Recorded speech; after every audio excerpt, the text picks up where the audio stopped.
TTU.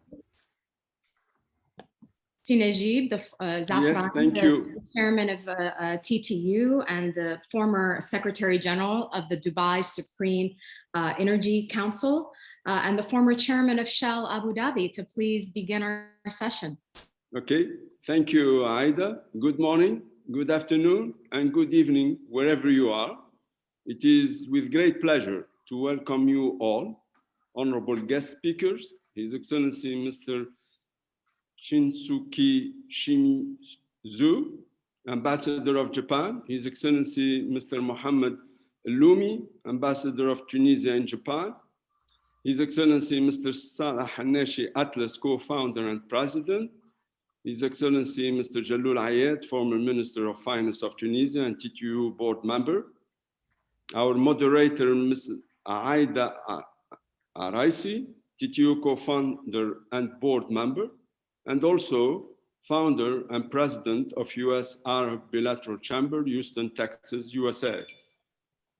TTU President, Mr. Nabil Falah, TTU Secretary General, Mr. Hussein Chatterby, and all participants connected to this webinar from different countries in the world. Thank you for joining us. This webinar is organized by two NGOs, TTU, Tunisian Talent United, and ATLAS, Association Tunisienne pour le Leadership, l'Autodéveloppement et la Solidarité. The webinar title is Towards a Successful TICAD 2022 in Tunisia. The International Conference on Africa Development, TICAD, was introduced in 1993 and has continued to focus on strengthening the Japanese and African relations and exchange. TICAD 8 will be organized in Tunisia in 2022. In this webinar, we will discuss the benefit of TICAD to African countries and the requirements for successful TICAD 8 in Tunisia. I would like to take this opportunity to thank the organizer for their valuable effort for making this webinar possible. Now I have the honor to introduce our great moderator, Mrs. Aida Araisi Phillips. I will actually mention quite part of that, will be a bit long, but I think it's worthwhile in the context of the TICAD and the webinar to give a perspective what Mr. Aida Araisi can bring to us, not just at the webinar, but later on. So the bilateral US Arab Chamber of Commerce, BUSACC, was founded by Aida Araisi in 1997, 24 years ago, to promote trade, investment, training, and educational exchange between the US and the Arab world. She is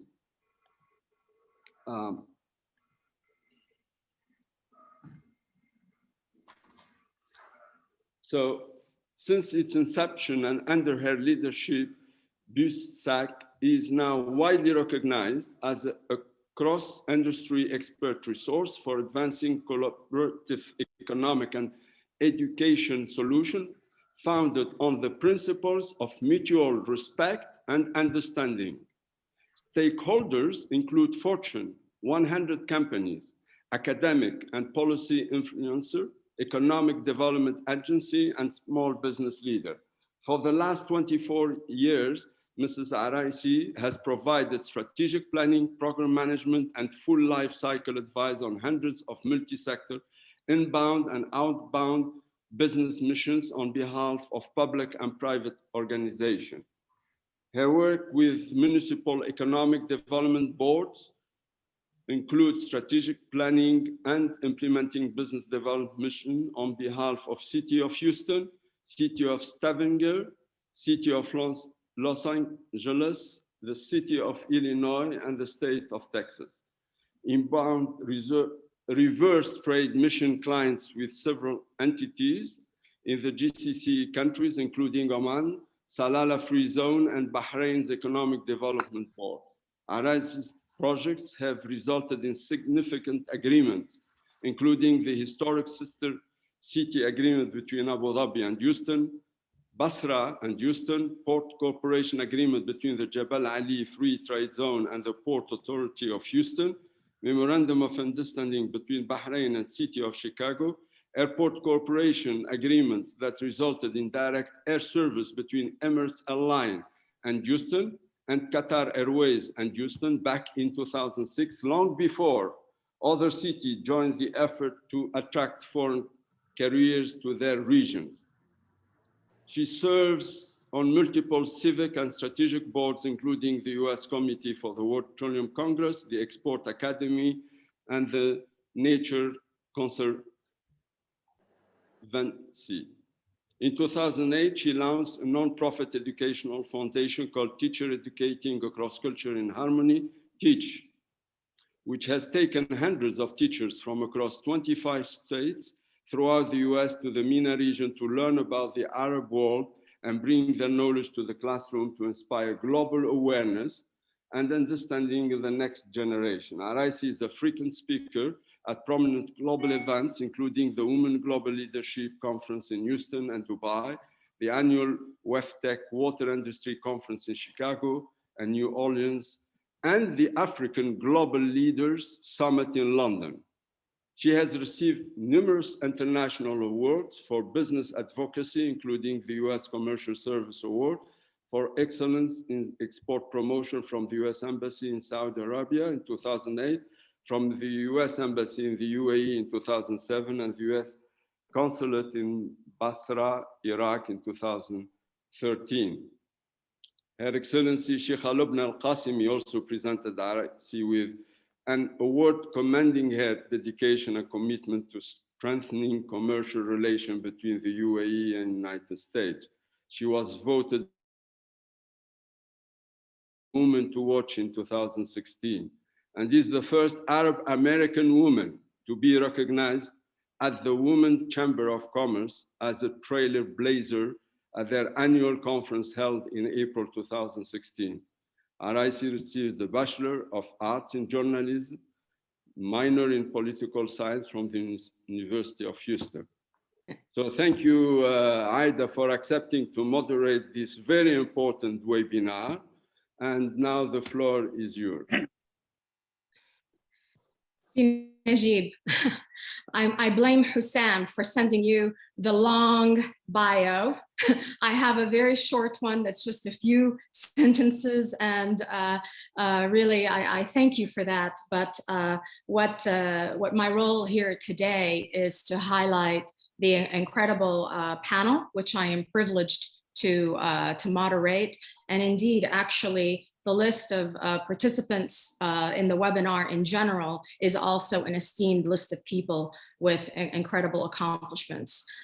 Since we have little time and much to cover, I just want to say that generally, you know, the COVID-19 pandemic has illustrated the reality and the irreversible character of globalization. And it also illustrated the vulnerability and strong interdependence of international affairs and nations. And so learning, as I have recently done, about the mission of TICAD and the re-engagement of Japan to Africa, I think this is a very notable discussion to have. And I would like to waste no more time, but kicking it off to His Excellency Shinsuke Shimizu, the Ambassador of Japan to Tunisia, who of course himself has served in numerous missions throughout Europe and Asia. His Excellency, your ambassador, can you give us a perspective from the official Japanese perspective on what TICAD means and what the objectives of TICAD are?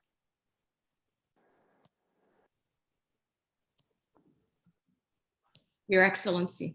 Yeah, thank you very much for introducing me in a very friendly manner.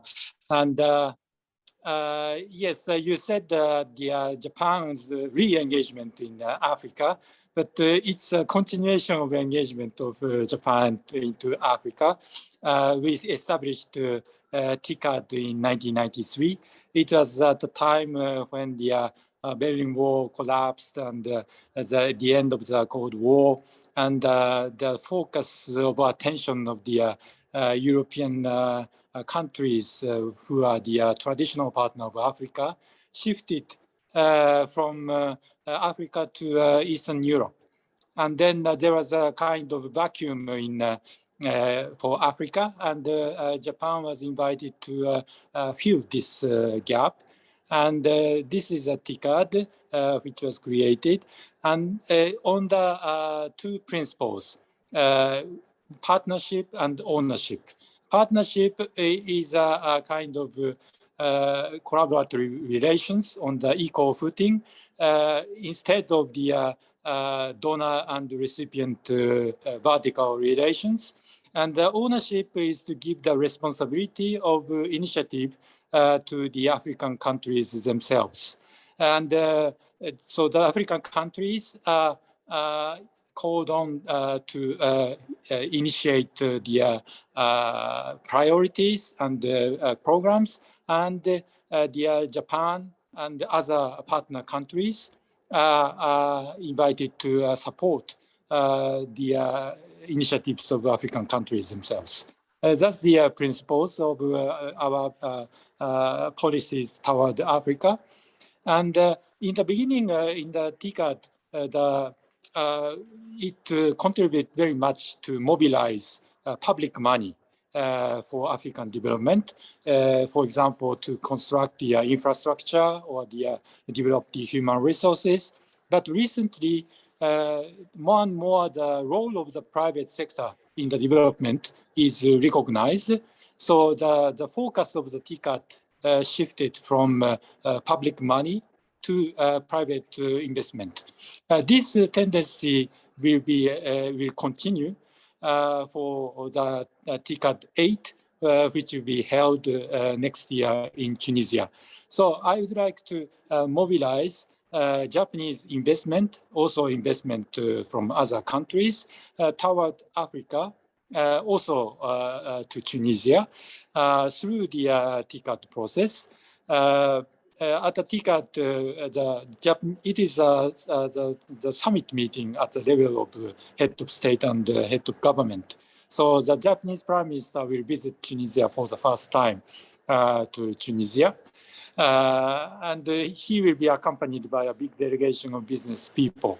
So this is a very good occasion to encourage Japanese investment to Tunisia. But we have to admit that Tunisia is not a big country with a big market.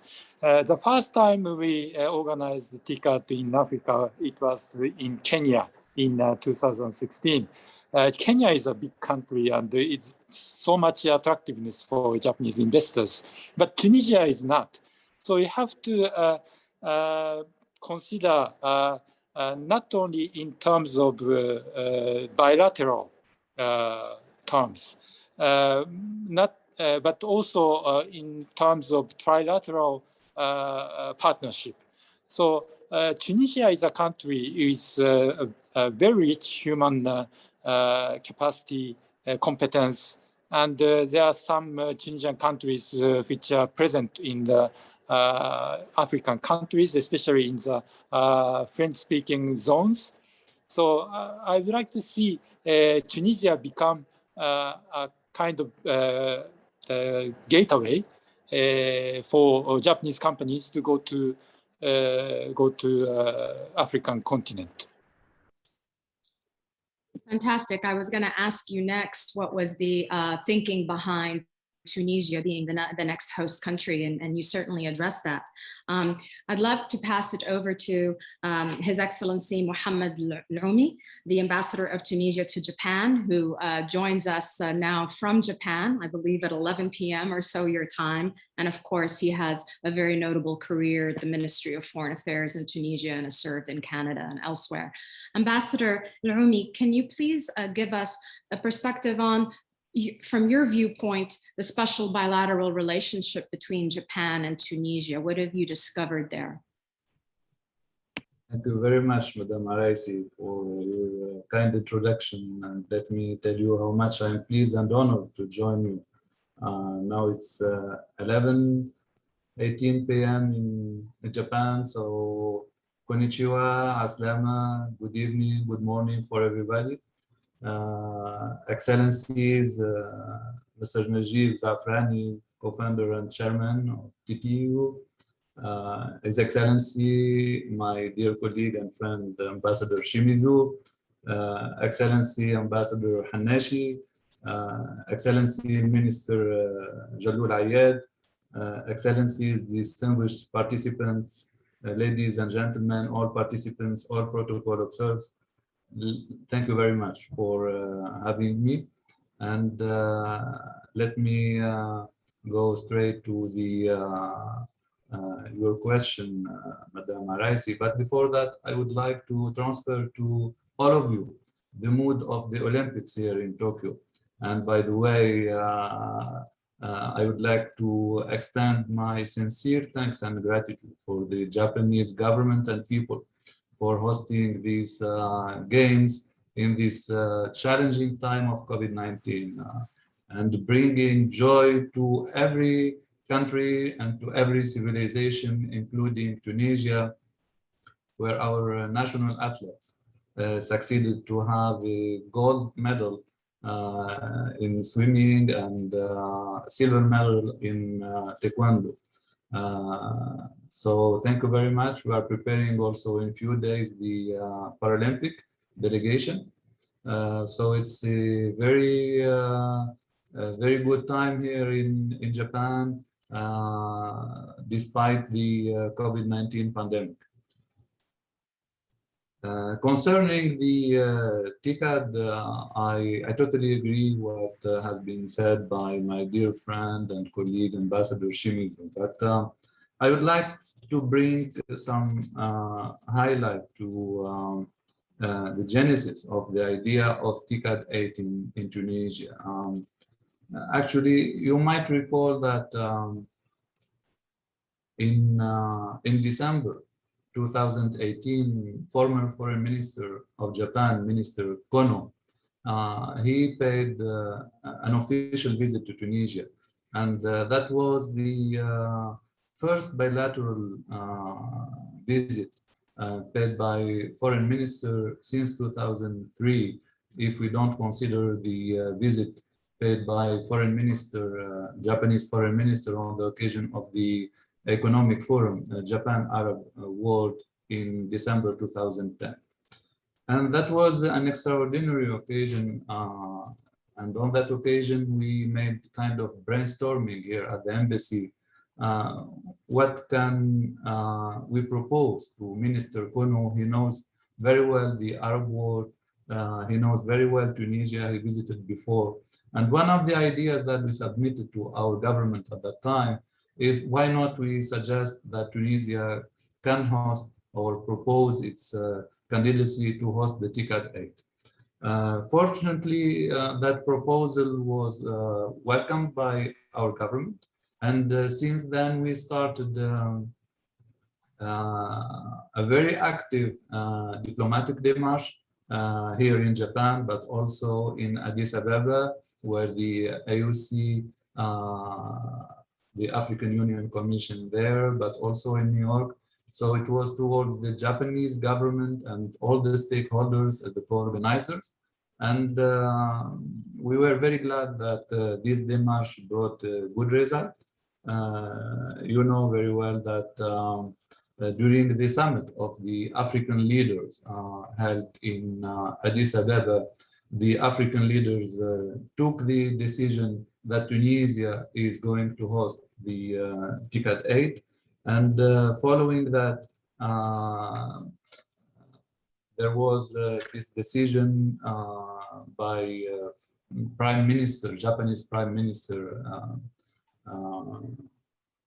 Shinzo Abe, who kindly sent a letter to the Tunisian president saying that Tunisia is going to host the TICAD 8. Together with Ambassador Shimizu, to whom I'm grateful, because working hand in hand in full synergy to tackle these common objectives. So we decided that July 2010 was a suitable date for a joint announcement. So the announcement was on July 16, 2020. And since then, we started the preparatory process a very dynamic preparatory process for the TICAD 8. Let me say that TICAD 8 is an unprecedented momentum for the bilateral relations. First, because as mentioned by Ambassador Shimizu, it will be the first ever visit paid by Prime Minister, a Japanese Prime Minister to Tunisia. I mean, Prime Minister in office, because we received, for example, former Prime Minister Mori Yoshiri when he finished his term as Prime Minister, but the TICAD 8 will offer this opportunity that we'll have the Japanese Prime Minister. As you know, it's a very big gathering, and it is becoming more and more business summit. It's a big gathering where the officials, but also the business sector, the civil society, people from the science and technology sector gather. It's a very big gathering, more than 10,000 people gather in few days. So it is a wonderful opportunity for Tunisia in terms of seminar tourism. But our goal, and here I would like to say how much attractive I find the title of your webinar. I mean, and especially the word successful. It is very inspiring, and it's a source of thought for us. What means successful? I mean, successful to whom? Is it from which perspective? Is it from the Japanese, Tunisian, other co-organizers? From point of view of which stakeholders? I mean, the business sector, civil society, as viewers today, the business sector who is playing a more and more important role.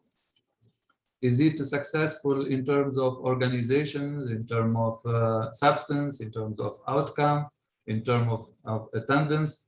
Is the fact that Tunisia is host of the TICAD 8 itself a success, or no, it is the starting point for very promising goals? So this is a very challenging objective, and I am personally very eager to listen to other panelists today, to learn from their experience. And if I have the chance to have the floor again, I will tell you what the preparatory process is, what we are doing exactly, what the Embassy of Tunisia here is doing exactly. Thank you very much. Fantastic. So first and foremost, congratulations on your work with His Excellency Ambassador Shimizu for laying the groundwork and making Tunisia the next host. So that in and of itself is a first success. And I think we will have a dialogue amongst all participants on how we can leverage that success and build upon it. Ambassador Shimizu said something quite interesting, which is the trilateral approach, and Tunisia prospectively serving as a gateway country. Our next panelist, His Excellency Jalloul Ayad, who is, of course, a former Minister of Finance under 2 administrations, but his particular background as a banker with many notable banks throughout the world and served in Morocco and Europe. And now he is the chairman of the Tunisia Africa Business Council. I wonder if Your Excellency, Si Jalloul, you can offer more on that trilateral perspective, and particularly the role or the shift from public money to private money. All right, thank you. Thank you very much, Aida. Excellencies, ladies and gentlemen, first let me tell you how delighted I am to take part in this webinar, which, as was stated by my colleagues, by Aida, aims for TTU and its members to bring their modest contribution to ensure the success of the 8th edition of TICAD Summit in Tunisia in 2022. The upcoming TICAD event is important for Japan and Africa, and of course for Tunisia as well, being the host country of this important event. Japan has always been a fervent partaker in the development of Africa, and the organization of 8 editions of TICAD bear evidence to its longevity, and above all, the great interest that Japan nurtures towards our continent. The best illustration of that is the $60 billion in financial support that Japan has earmarked for Africa in both the 2013 and 2016 TICAD summits.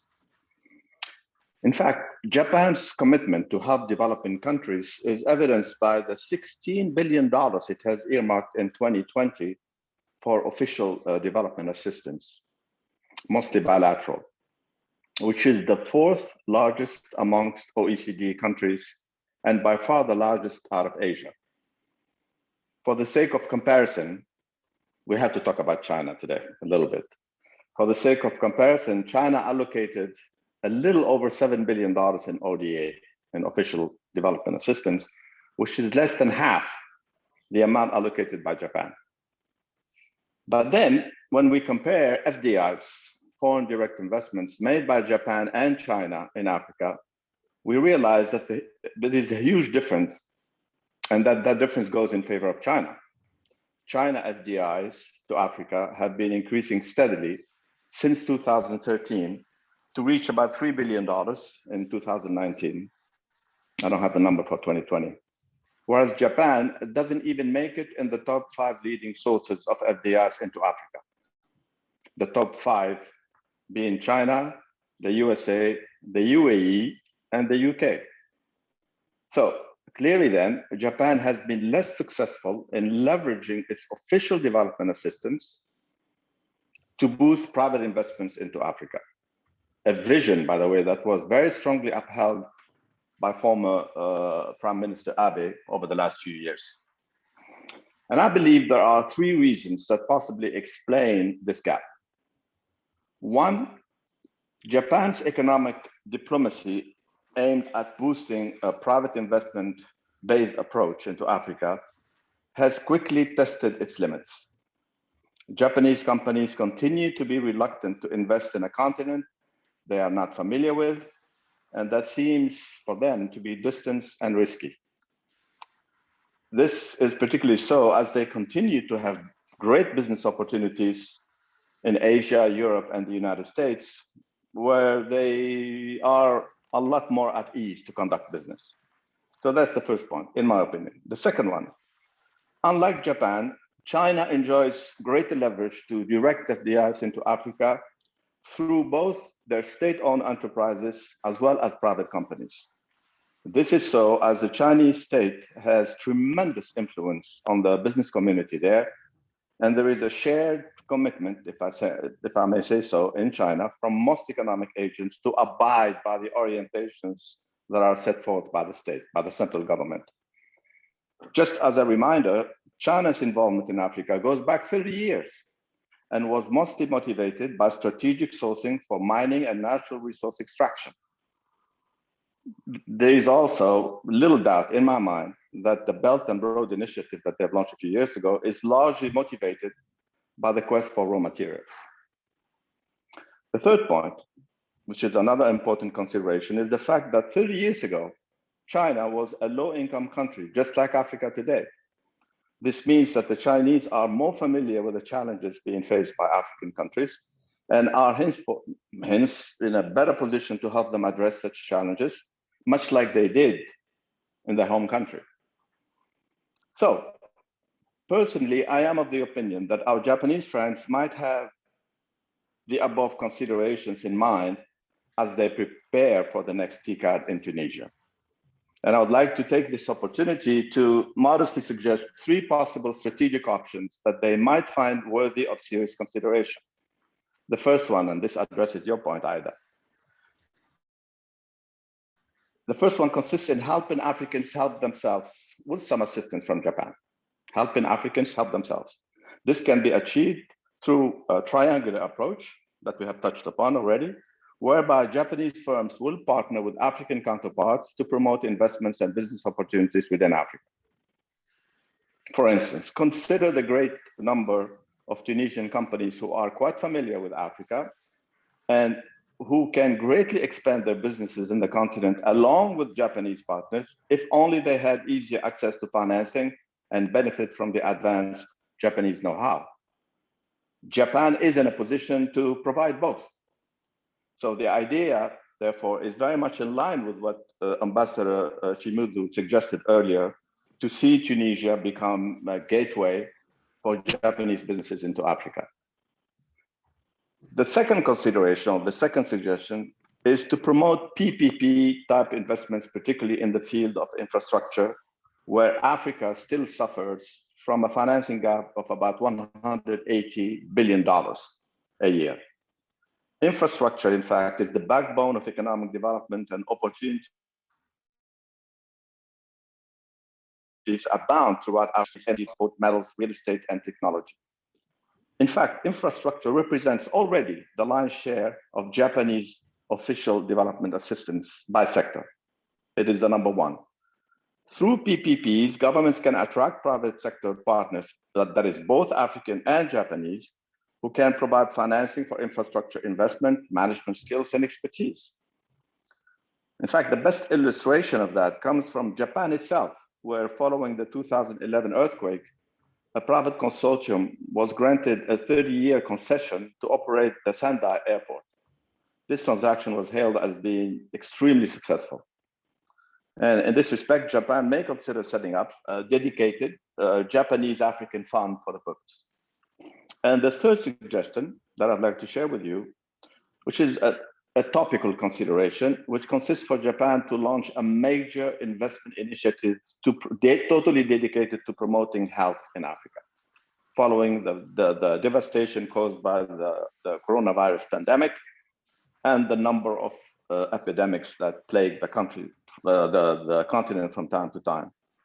Now, this can be achieved by setting up a Japanese healthcare fund for Africa, which can be structured to serve multi-pronged purposes, such as the promotion of pharmaceuticals in Africa, so that the African countries can produce their own vaccines, for example. And here again, PPP opportunities are aplenty, like with pharmaceutical companies in Tunisia.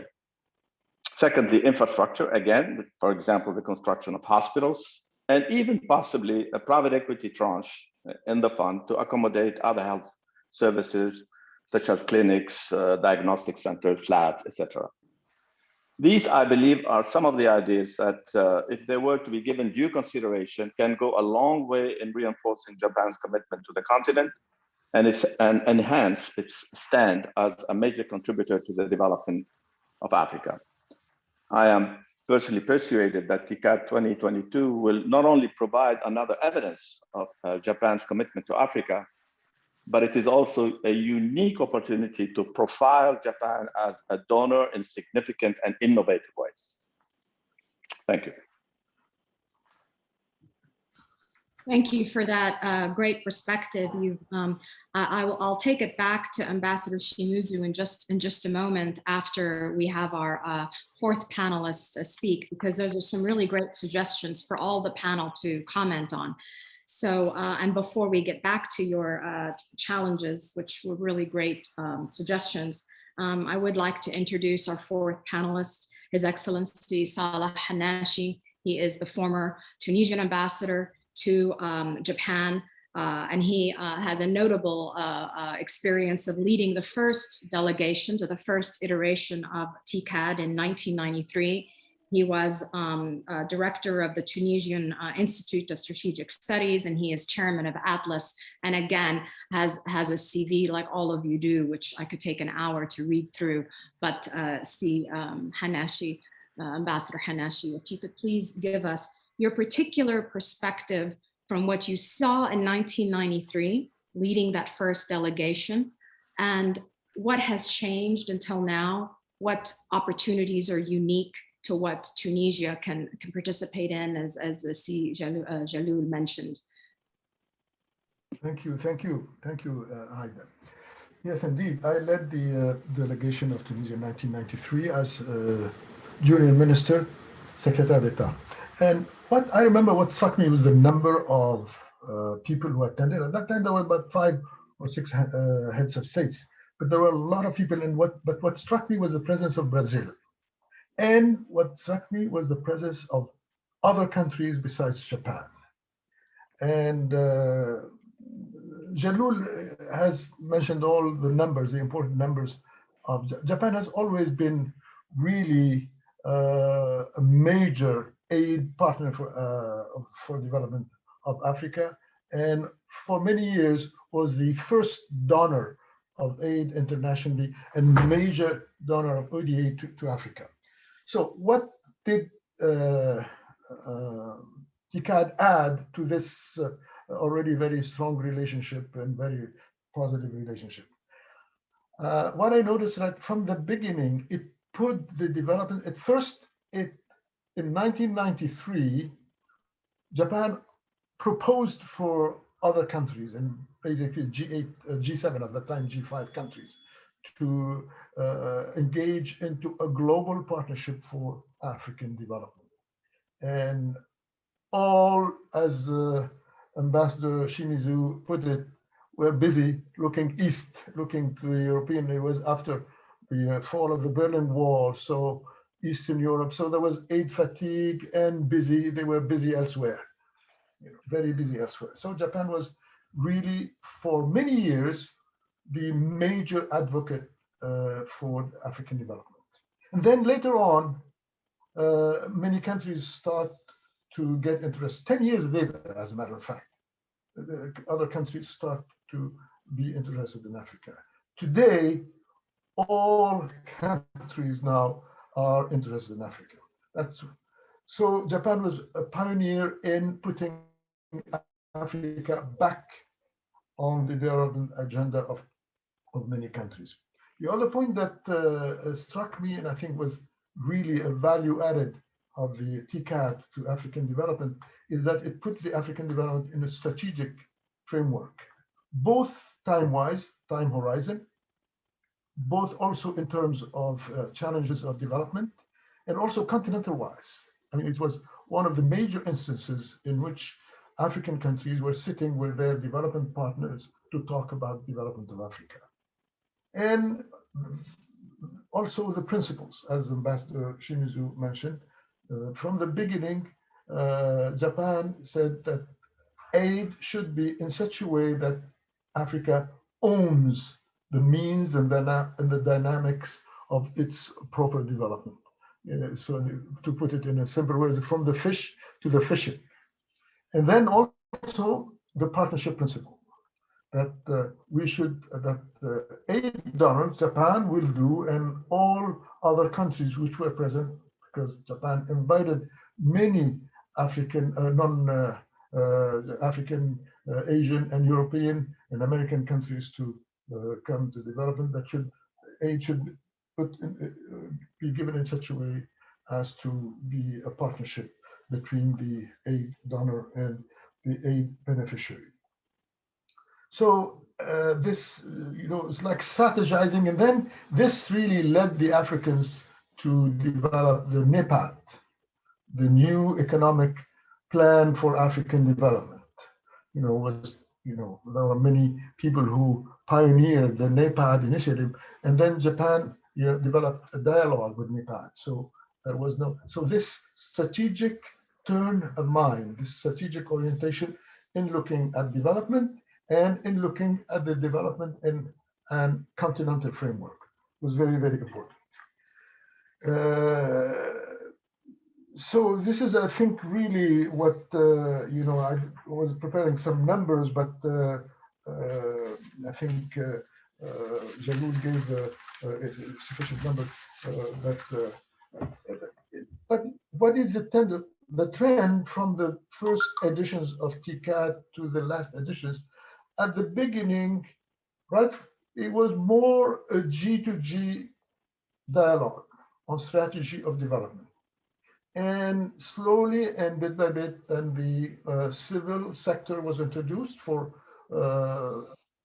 triangular cooperation right from the beginning. The concept of triangular cooperation was added in TICAD 2 in 1998.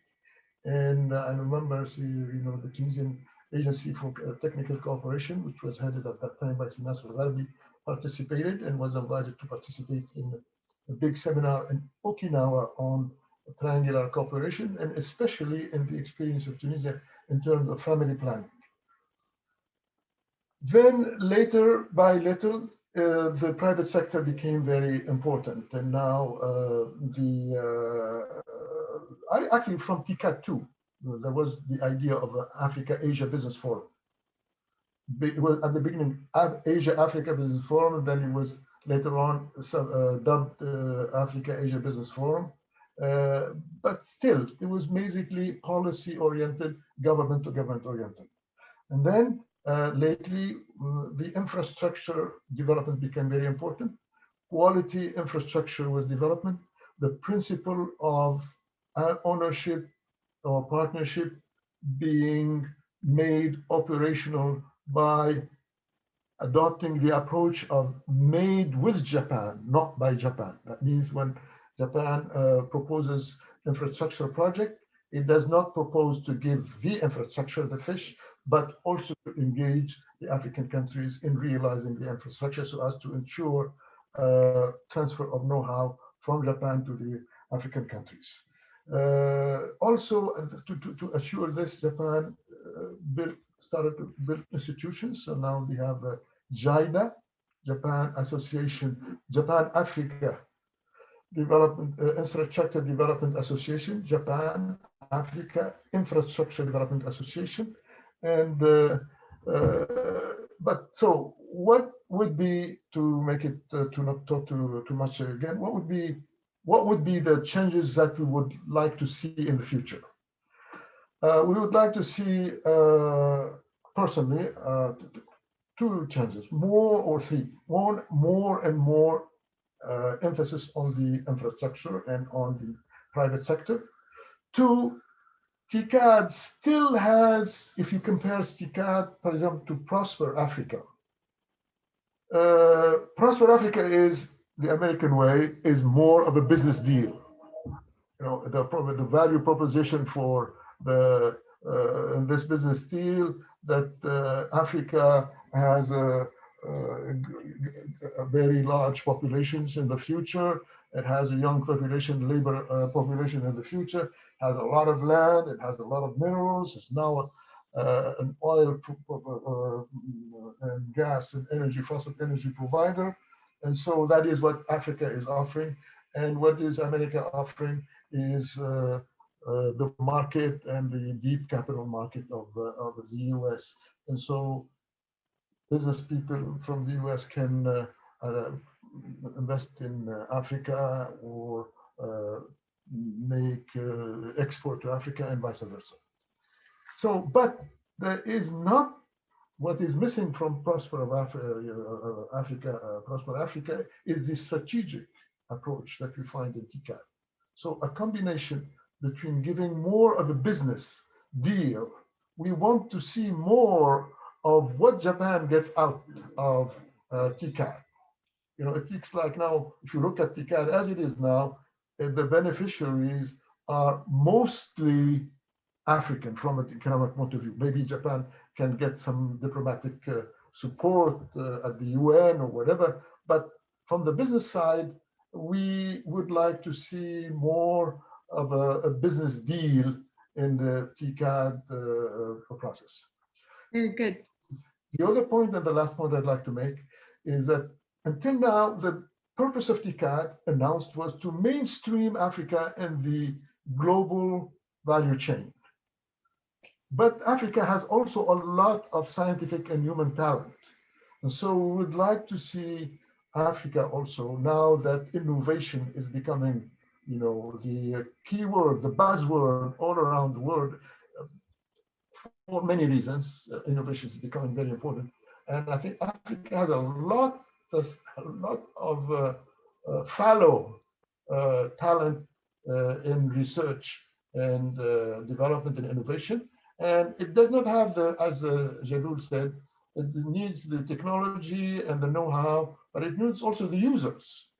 We don't have multinationals like Toyota and Siemens, Sony and Nissan to be able to, one, take the risk of innovation, take the weight, the length for innovation, and take the finance. So we'd like to now mainstream Africa also in the global research and innovation value chain.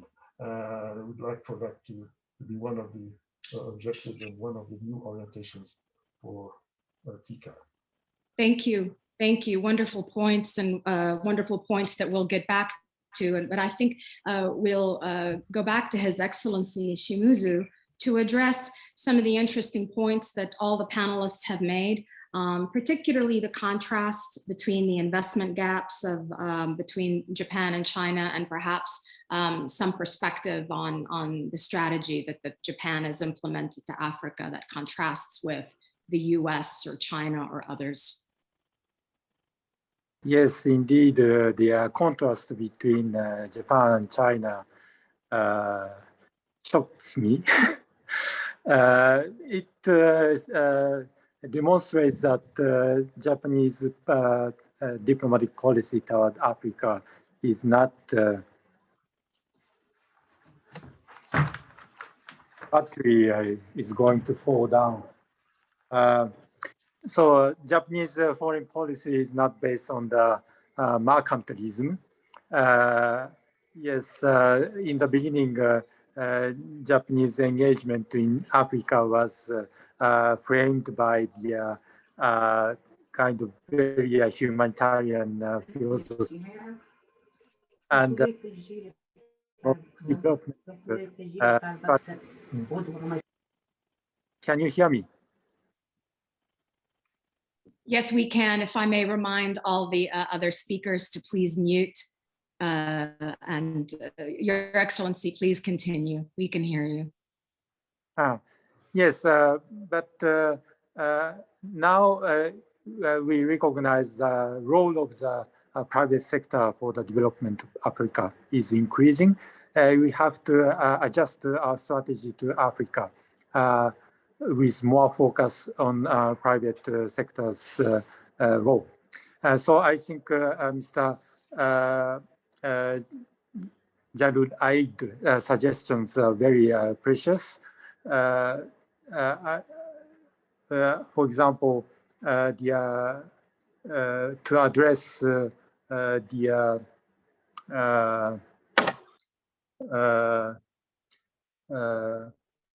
the Japanese companies' reluctance to Africa, it is also applied to. It is also valid for Tunisia.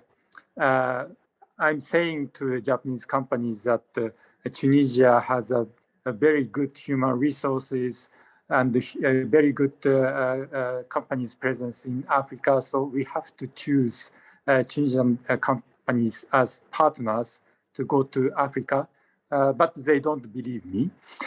So what I'm trying to do is to prove some good, successful stories and successful potential good projects. So I'm now working with the Japanese Tunisian Chamber of Commerce and Industry to make a kind of roadmap towards TICAD by organizing meetings on sectors which are promising for the triangular cooperation. For example, the infrastructure, there are many Tunisian good consultancy companies which might help Japanese companies to participate in the infrastructure projects in Africa. There's also a health sector because Tunisia has a very good pharmaceutical industry and they can partner with Japanese companies to go to Africa. There are also good IT startups in Tunisia which might attract some Japanese investors' money to go to Africa. So we are now organizing some sectorial meetings to draw up a list of good projects to propose to Japanese companies. Here there are the good projects, so you have to believe me. That's my approach. And regarding the infrastructure projects through PPP, which was suggested by Mr. Ayed. As Ambassador Hanashi said, we have an association, public-private association, which is called JIDA. They are becoming very active to come up with PPP projects. And we wanted to organize a meeting in Tunisia devoted to this aspect. But it was a bit postponed by the COVID, but we are going to continue to deal with this issue. And the proposal to set up an investment health fund, I think it is a very good idea, but it might be not be limited to health issues, because there are many challenges which was emerged after the COVID. Not only the health issues, but also the COVID made us aware of the need to further digitalize the economies in Africa, because we have to work at distance because of the COVID. And also there's a need for further promoting green economy in Africa.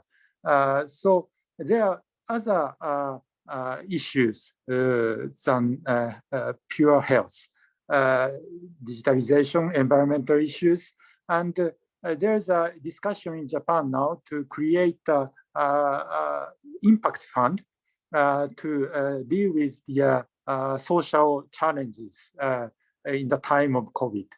Maybe that could be a good deliverable for the next TICAD. Fantastic, fantastic. Thank you for that. Jalul, I think it was you who put our kind Ambassador Shimizu in the hot seat by mentioning China. If I may now put you in a bit of a hot seat as former Minister of Finance, and tell us a little bit about why we have seen, compare and contrast Morocco with their incredible achievements as a gateway to Africa, and tell us what we've done right or wrong in Tunisia. Well, thank you for the question. You're asking me a bit of a personal question here, because in my previous life, I was heading the second largest banking group in Morocco. It's called BMC Group, which, by the way, changed its name to Bank of Africa. I'm not going to take too much time to explain to you why that change took place, but I was behind that. In fact, back in the early 2000s, when I was heading this banking group, and when everybody was talking about Africa as being the last frontier that nobody wanted to touch, I was convinced personally that that was the good time to be in Africa. And so I have convinced my board, the board of the banking group that I was heading, to start investing in Africa, starting with just small investment banking organizations, and which we've opened in Senegal, Cameroon, and Ivory Coast. And that served as being sort of to clear the path for further investments later on. But my group was the first one. The BMC group was the first one to have invested in Africa. Later on, we bought a banking group out of Africa called Bank of Africa. And I negotiated that particular transaction, which is present in about 22 countries in both West Africa and East Africa. And so in a very short period of time, we were present, I'm talking about my group, we were present in about 25 countries in Africa. And of course, competition followed through very quickly.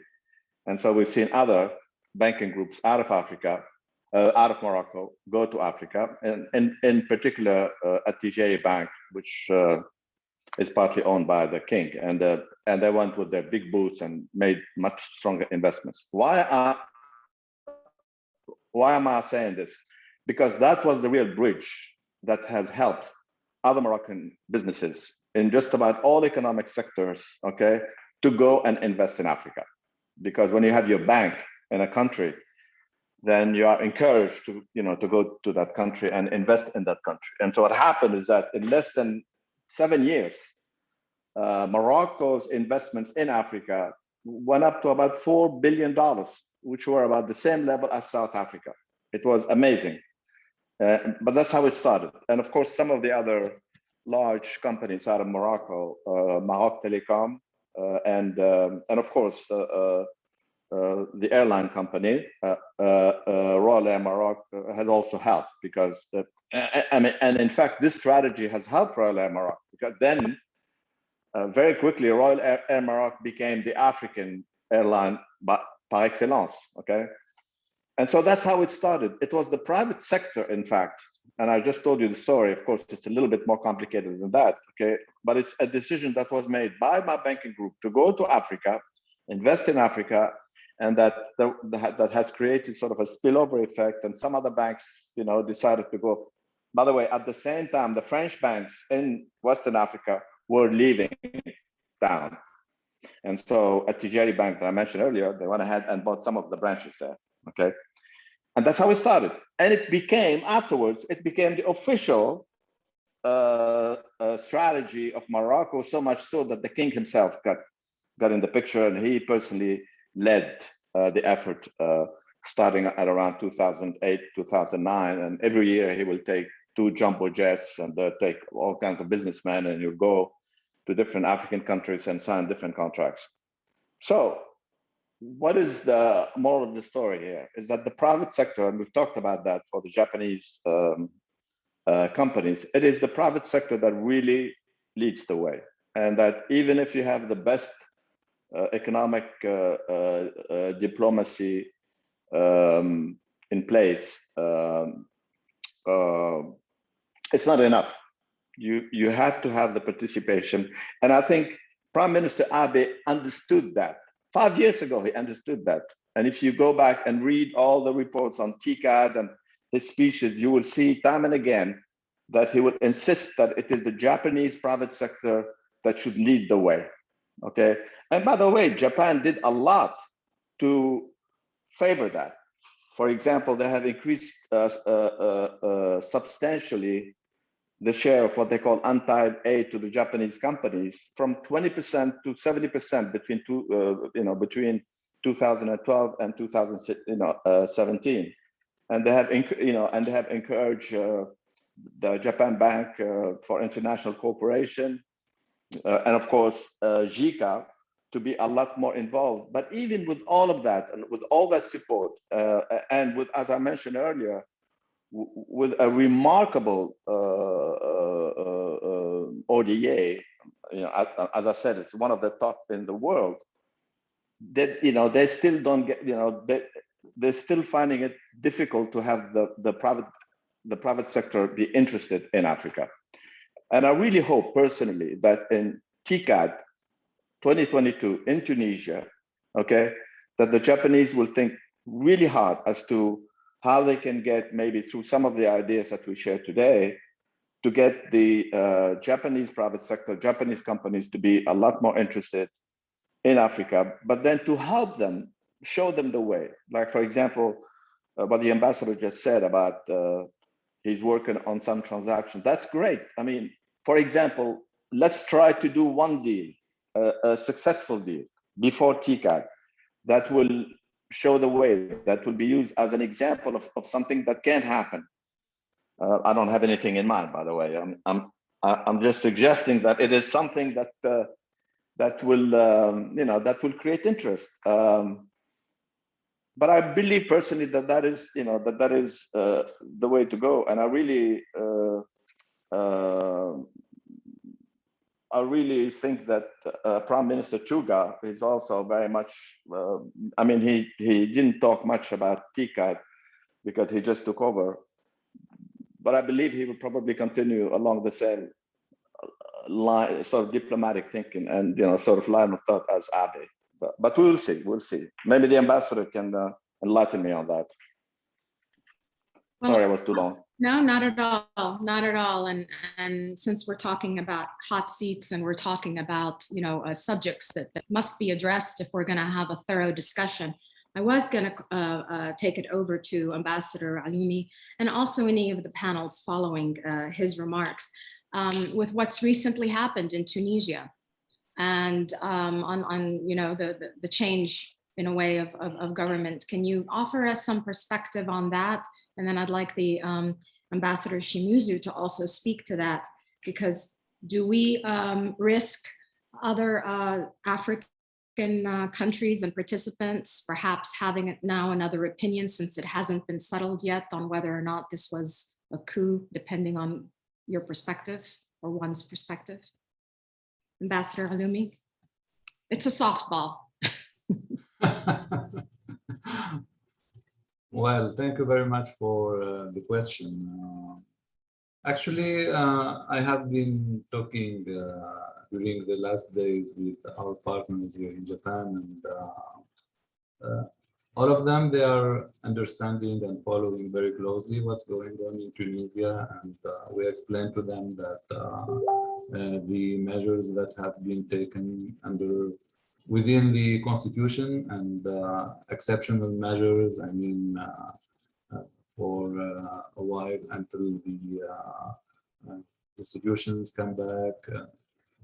So they are very much understanding the situation, and we agreed, including with Ganesh, the Ministry of Foreign Affairs, and the political sphere here. I have many friends. We have Parliamentary Friendship Association. I have been talking to at the civil society, also media. And I think there is a very positive understanding on what's going on.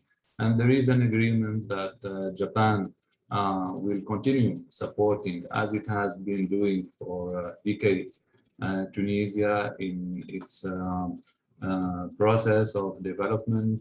We continue preparing together the upcoming meetings, including, of course, the TICAD. I think this is the general idea, and if you don't mind, I would like to comment on what the panelists brought as ideas. I totally agree about this idea of quality infrastructure, and in this regard, I should mention that Tunisia, we signed on the occasion of the TICAD 7 an MOC, Memorandum of Cooperation with Japan on quality infrastructure. That was a very good step. And in the framework of the implementation of that MOC, as mentioned by Ambassador Shimuzu, we agreed that we organize a public-private mission to Tunisia, chaired by the Minister himself of Land Infrastructure, together with the president of JIDA. And during that joint, if you want, mission, we organize a seminar on infrastructure quality, and we discuss the projects, whether in Tunisia or triangular cooperation, how we can go together to Africa. But also, besides my hat as ambassador of Tunisia, we have a very active and dynamic group of African diplomatic corps here. And the African diplomatic corps, since the days of Ambassador Hanashi, he was very dynamic here. He spent 10 years here, and he has been the dean of the ADC. And since then, I think the ADC was playing a more and more important role within the TICAD process. So I was offered the gift. I don't know if it's a gift, but it gives us a lot of work. We are chairing the TICAD committee within ADC. And in this framework, we organized a series of meetings, including a meeting recently with MLIT, Ministry of Land Infrastructure, and JIDA, in order to see how we can implement all the MOCs that have been signed between Japan and African countries. But also we held a meeting with the JICA, as an institution that implement the policy in terms of aid towards Africa. And we are planning a series of other meetings with the Ministry of Economy, with the Business Confederation, KZN, and many other institutions in the upcoming period. I think the idea of trilateral cooperation is a key word. But let me tell you that in my humble point of view, I mean, TICAD is becoming more and more a business summit, but also it's a summit also for knowledge and for innovation. And in this regard, Japan is inviting science and technology roundtable, ministerial roundtable, at the same time of the TICAD. And I think we have to think together, and I invite all the panelists here to think how we can make Tunisia a gateway, not only in terms of business, but in terms of knowledge. As a matter of fact, it was mentioned that the health sector is becoming an evidence as a main topic to be tackled, and that was agreed during the senior official meeting that was organized between the co-organizers. We had till now 4 senior official meetings that took place since the declaration of Tunisia as host of next TICAD. And there was an agreement that the health sector and the coping with the COVID-19 crisis is one of the most important, one of the main topics of the TICAD 8. So this is what I wanted to share with you, and thank you very much for being here. Thank you. Thank you. And you know, you mentioned your work with the African Corps of Diplomats in Japan. I am pleased to announce that we have on our panel His Excellency Ambassador Ouédraogo, head of the African Development Corps in Tunisia, the ambassador of Burkina Faso to Tunisia. I'd like to perhaps ask him to give us some perspective on how he views Tunisia as a gateway and what he intends to, how he intends to participate to TICAD in Tunisia. Ambassador Ouédraogo, I'm pleased to include you in this topic.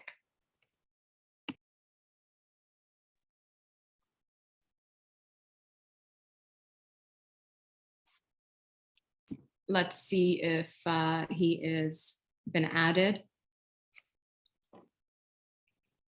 And we may have a little bit of a technical issue. So while we wait on him, if I could open it for the panel for further comment on this discussion on the approaches on multilateral investment in Africa. And I'd like to ask Ambassador Shimizu regarding what I've seen as the Japanese Export Bank cooperating with the US Export Bank, EXIM, on infrastructure projects in the Indo-Pacific region. I've personally hosted several panels with representatives from both of the banks to discuss a kind of cooperation. Do you foresee that in Africa on cooperating with whether it's the US Exim Bank or perhaps several of the European banks? In case of Tunisia, we haven't had a project where the Japanese bank and the US Export Bank collaborate. But there is a case where Japan and the US will cooperate.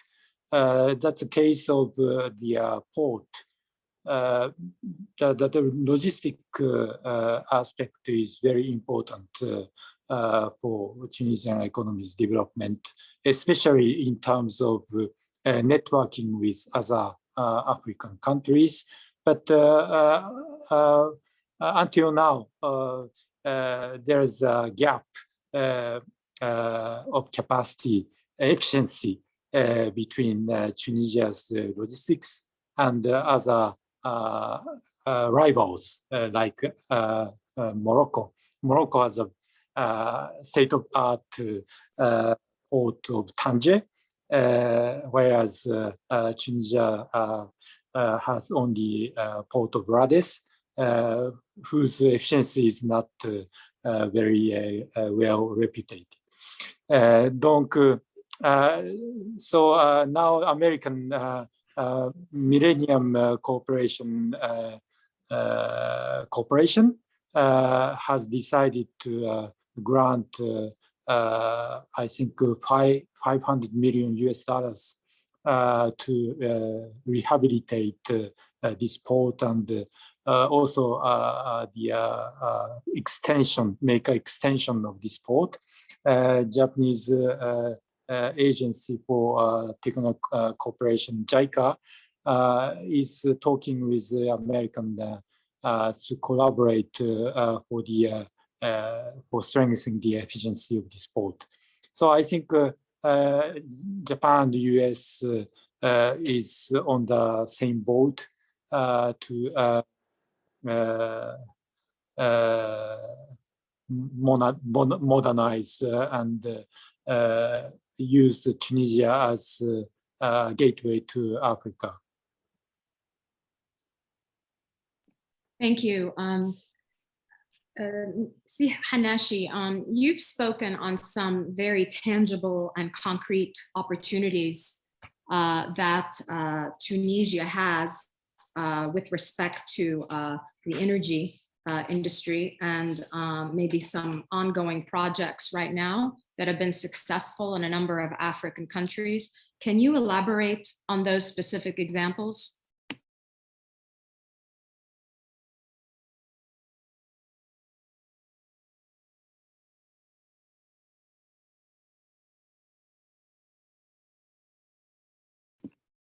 Si Hanashi, can you unmute?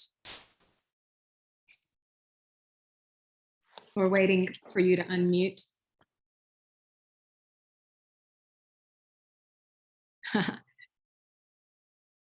He's trying to unmute, but if anyone else wants to jump in. No, we can't hear you, unfortunately.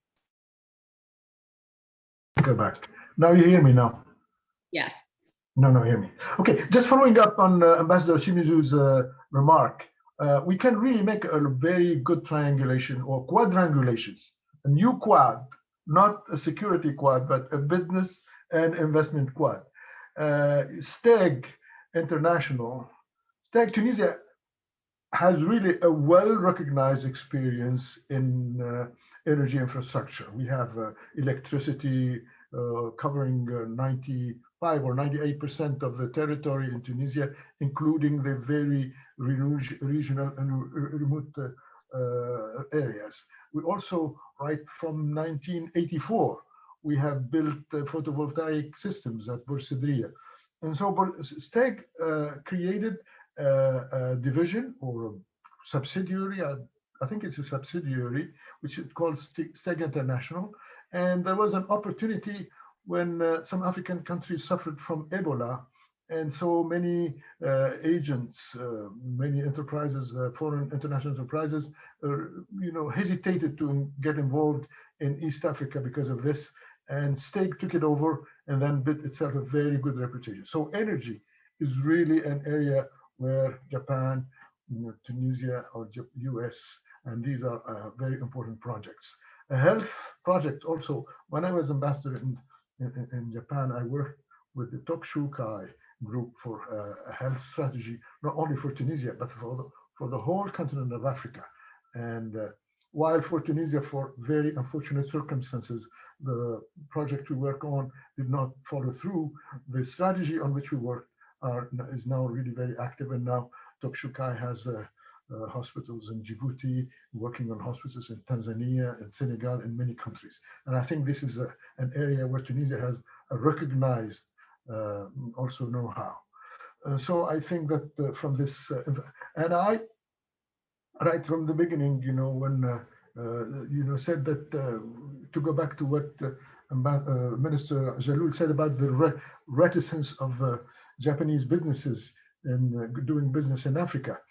I confirm this because for TICAD 2, Tunisia proposed it was a Tunisian proposition by the Tunisian delegation, an Africa-Asia Business Forum. And it was adopted. It was under Prime Minister Obuchi.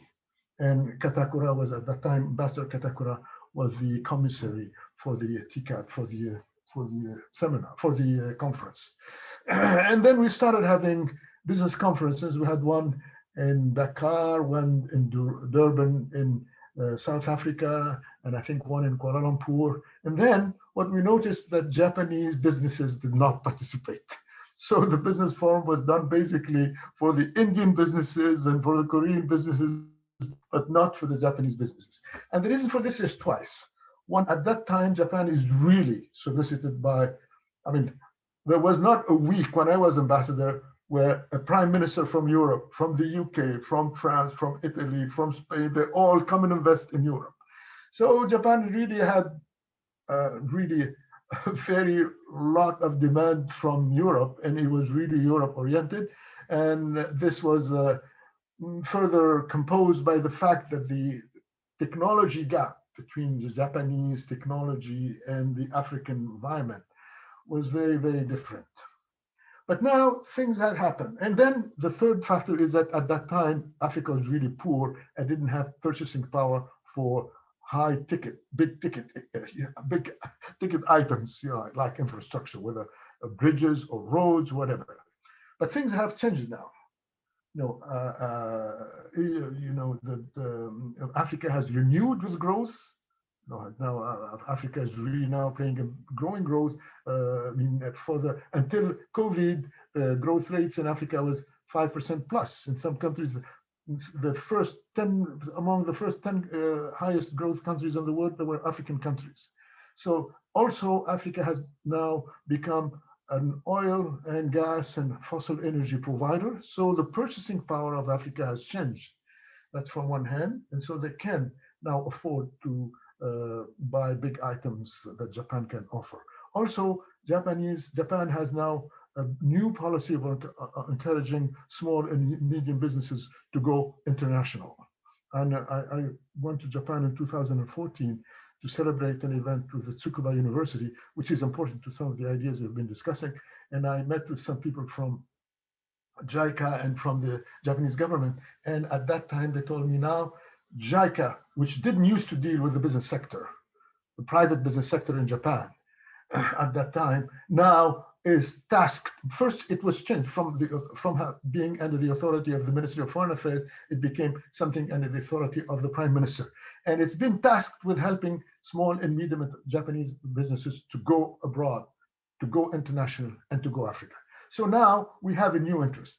And also, of course, the presence of China and the presence of so many competitors have, but Africa is also not only because it is the investment environment or the purchasing power. Africa is now a gravity center among 3 growth centers. You have across the Atlantic on the west side, you have the American continent. You have Canada, North America, Mexico, Brazil, etc. You have across the Mediterranean, you have Europe. And across the Indo-Pacific on the east, you have the RCEP, the new biggest free trade area, which is made up of all the 10 ASEAN countries, plus 4 big engines, 4 powerhouses of technology and of industry, which are Japan, China, South Korea, and lesser but yet important Australia and New Zealand. So you have this new regional comprehensive economic partnership, FTA, right across the Indo-Pacific from Africa, right across Madagascar. If you look at people in Madagascar, they look always very Asian because of the contact with Asia, India, and the Indo-Pacific. So Africa now is in the middle of businesses for trade and for investment, but also in the middle of trade flows going from the Suez Canal is now too narrow and blocked for many years. So many flows are going around Africa, and that creates a lot of business. So this is what is attracting Japanese businesses again to Africa, new purchasing power, new orientation for the businesses from Japanese businesses, and new position of Africa. The other thing that Jalul talked about the health fund, I suggested, I didn't mention it and I didn't send it to you, but I wrote a paper on a solidarity fund for TICAD that could be established. But besides the solidarity fund, I think we should think about an investment, TICAD investment, infrastructure investment fund, like the Asia Infrastructure Investment Bank. We should maybe think about an TICAD infrastructure investment bank, to which will participate not just African countries in Japan, but also all the TICAD community countries.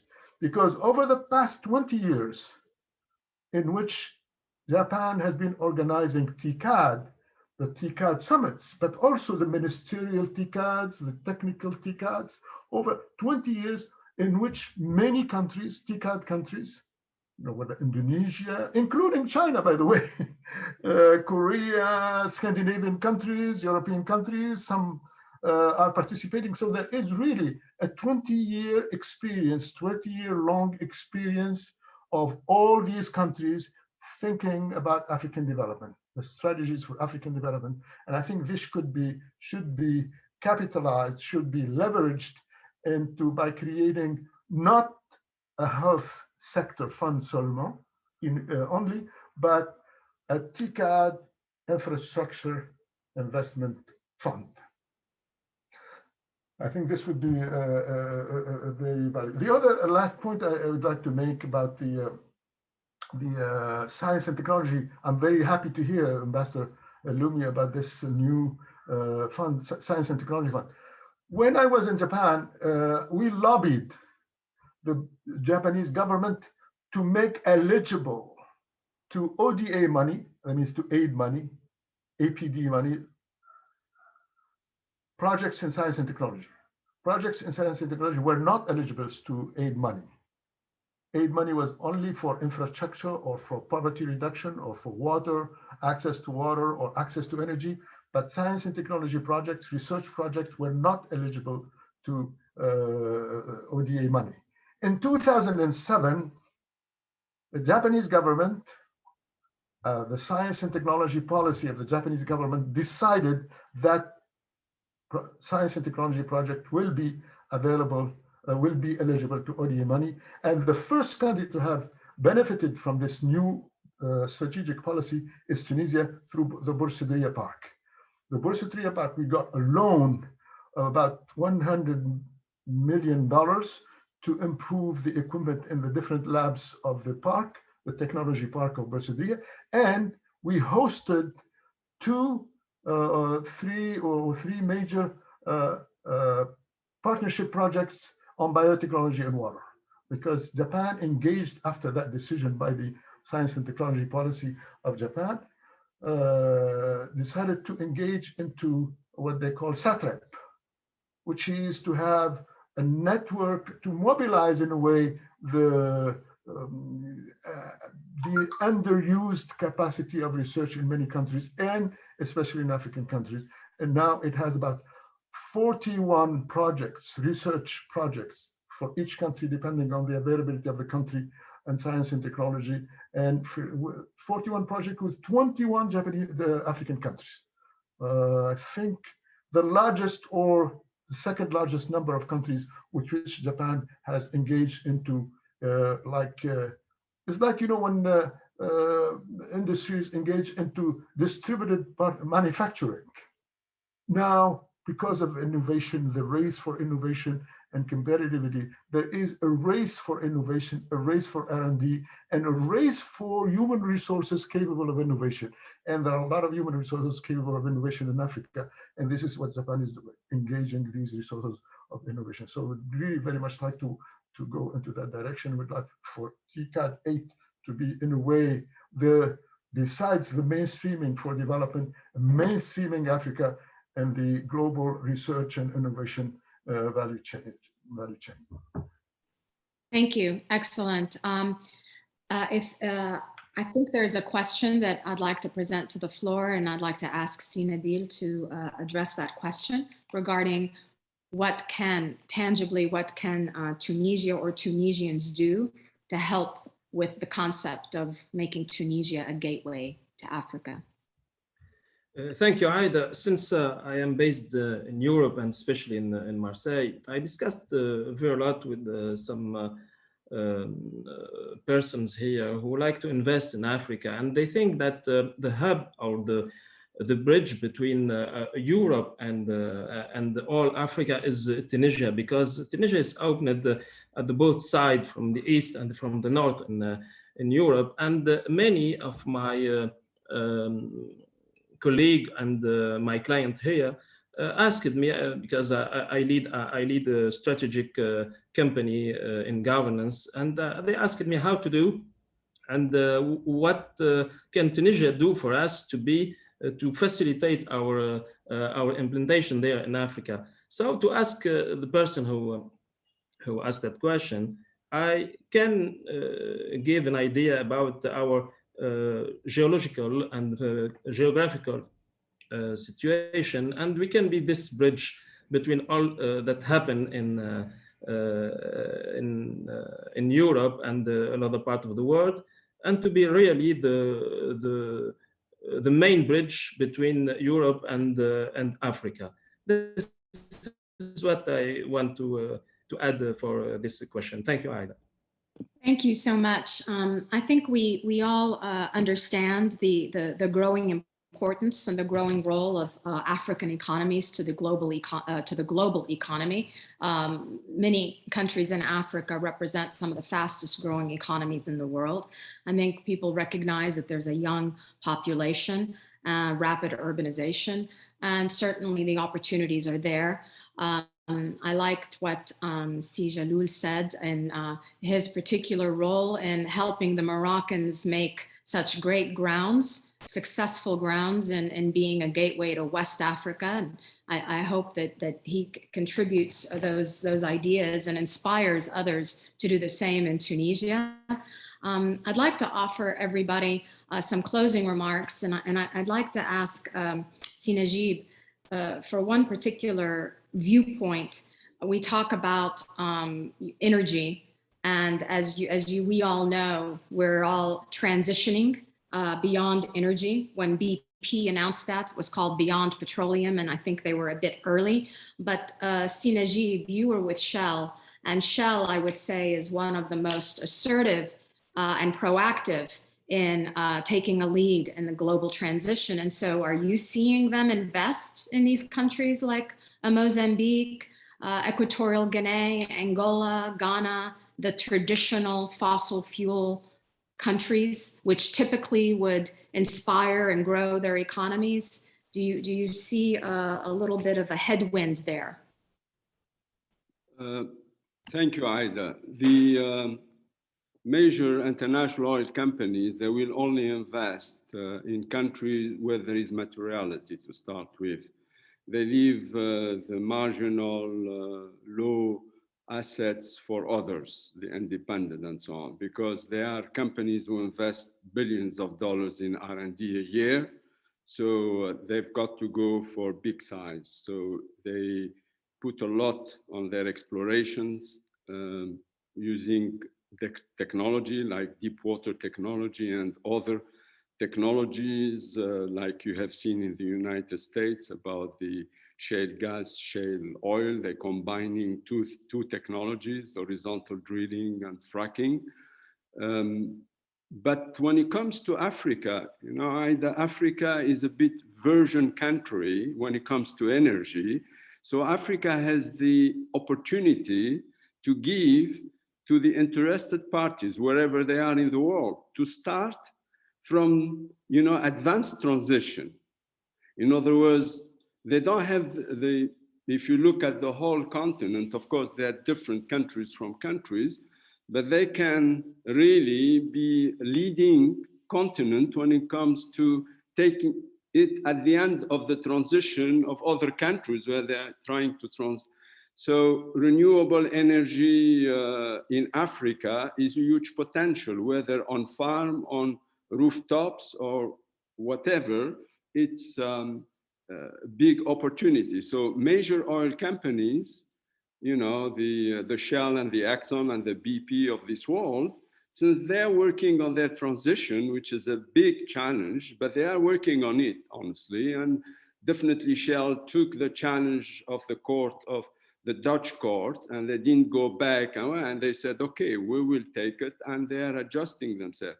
So Africa will be an excellent opportunity because they can offset the CO2 emissions by making big major projects in Africa. I'm talking about gigawatts of renewable projects. So I think Africa is a great opportunity. People have to think strategically when it comes to Africa, the energy side.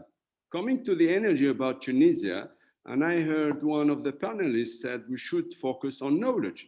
That's where Tunisia can bring huge knowledge. If you look at the energy, we have within the best class energy experts worldwide, regionally, and locally. So we can structure,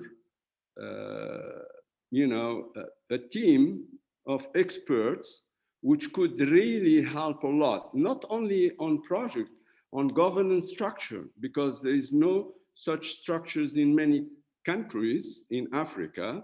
Also on the funding, because you need three things. The governing structure is important, the funding is the oxygen, and then the execution to drive projects.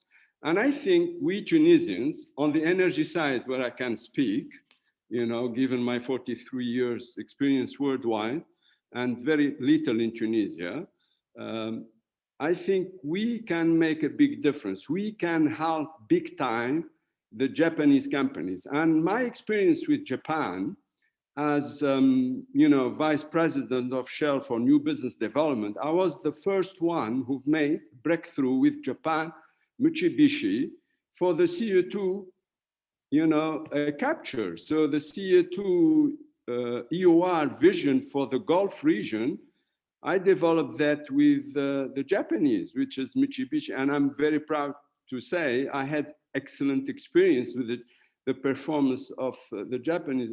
So we can do a lot, but we have to be innovative, we have to be smart. Of course, I heard the story about Morocco. Morocco was 10 years behind us. We can catch up, it's no problem. We've got brilliant minds. We are very innovative Tunisians. We have proven it not only in Tunisia, we have proven it where we had the opportunity worldwide, whether in Asia or in the West or in the Middle East. So I think, in short, it's an excellent ground, Africa, for the energy transition to start major projects for major oil companies and small and medium companies. Thank you for those knowledgeable and inspirational remarks. I'd like to pass it along to Si Salah for his closing remarks. Si Salah.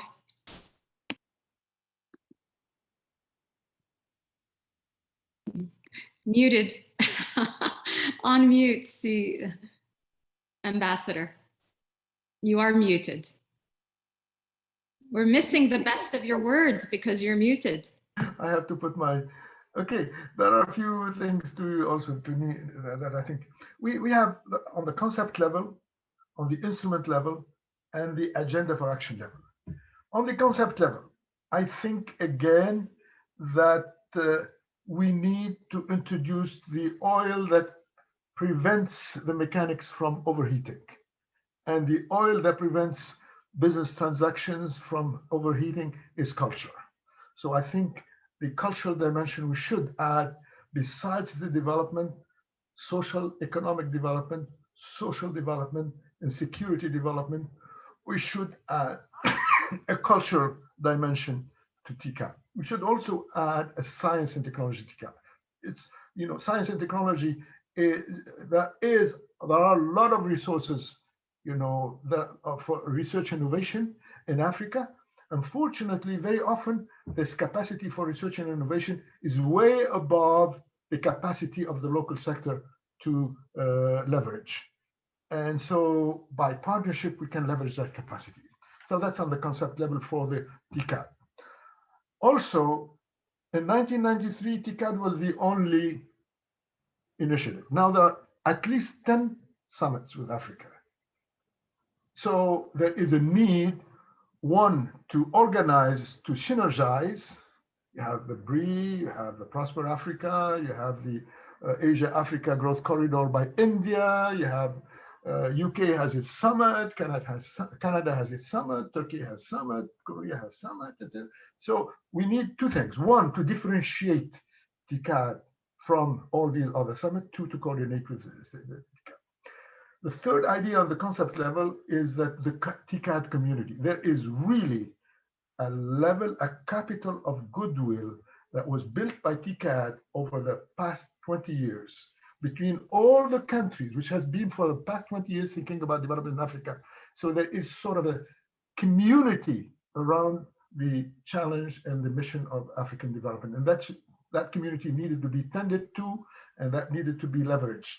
And I think a TICAD fund or a TICAD infrastructure investment fund, just like the Asia Infrastructure Investment Bank.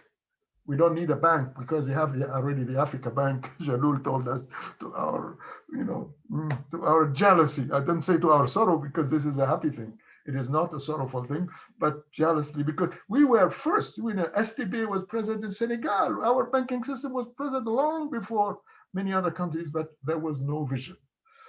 And that's on the concept level. And for this, we have provided, and I think Ahmed Nwisir is with us, I hope, because I saw that we have TICAD games, like Commonwealth Games, to accommodate, to take care into the cultural event and to involve the youth and the grassroots people. So it is not just a G2G event, it's also a grassroots to grassroots people event between Africa and its development partners, and especially Japan.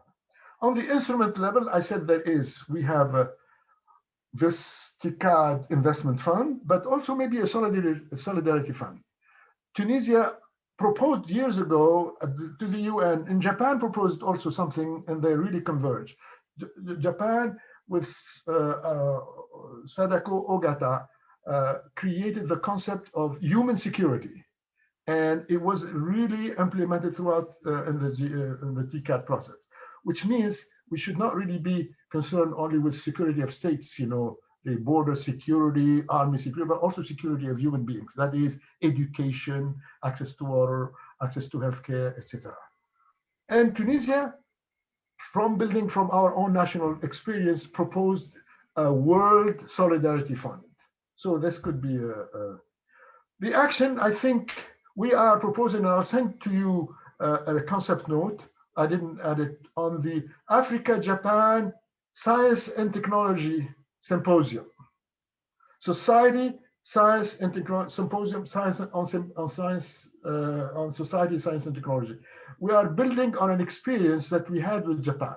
For the past 20 years, we had a Tunisia-Japan Symposium on Society, Science and Technology.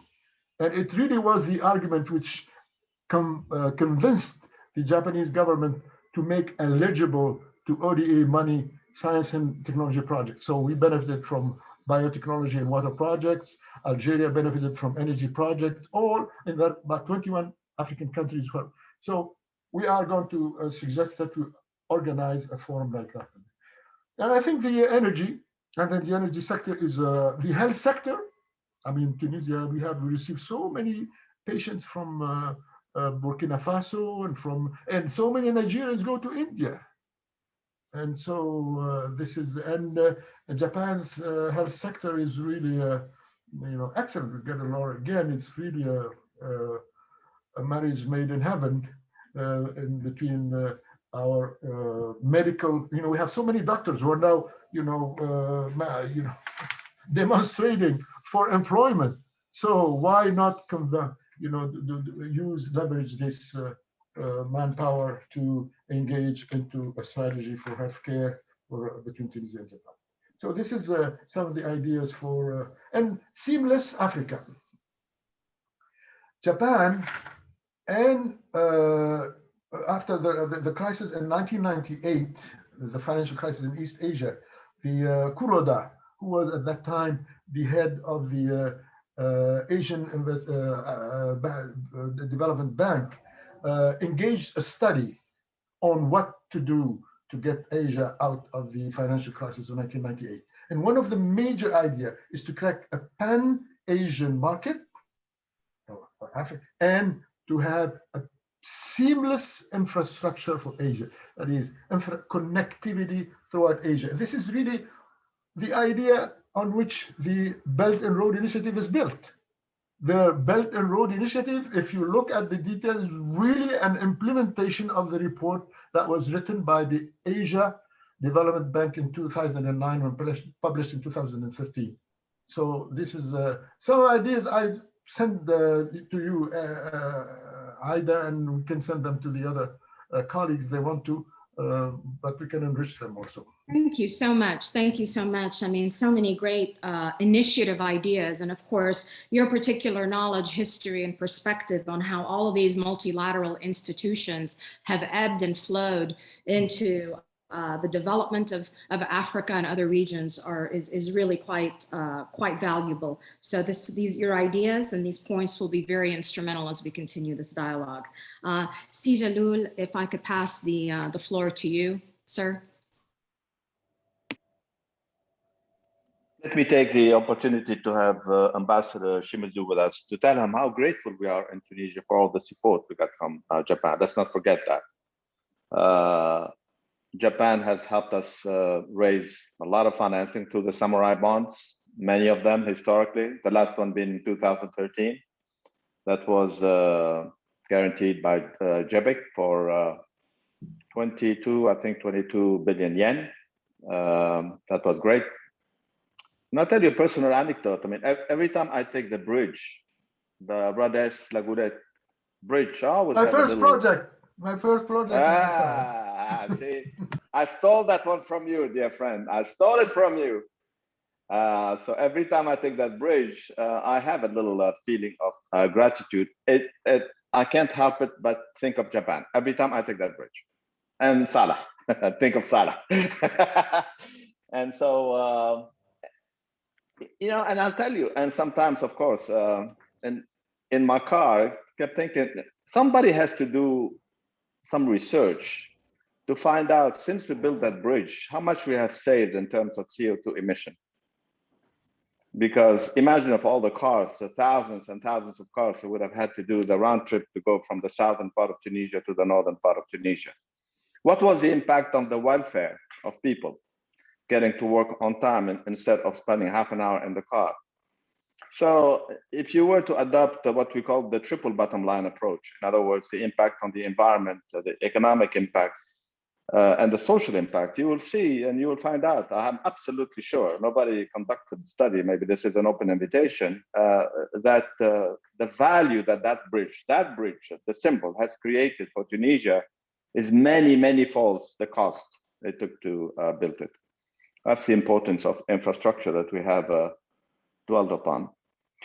So this is a personal note. Now, I fully agree, and we did not dwell on knowledge.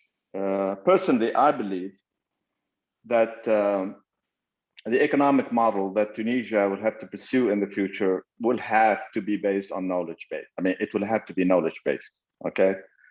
And Tunisia has done, compared to other countries in Africa and in the Middle East, we are number 2, number 3 in terms of what we invest into innovation as a percentage of GDP, but we don't really go past 2%. And I personally believe that we have to get our act together, and we are capable. And I agree with Najib, we have the brain power. We don't have the vision, and we don't have the policymakers who will capture that vision and make something out of it. And what Najib said about energy, I could say the same thing, and we said it earlier about pharmaceuticals, about health in general, about public works, about education. Okay, so the question is therefore to go back to this gateway to Africa that the chairman mentioned. To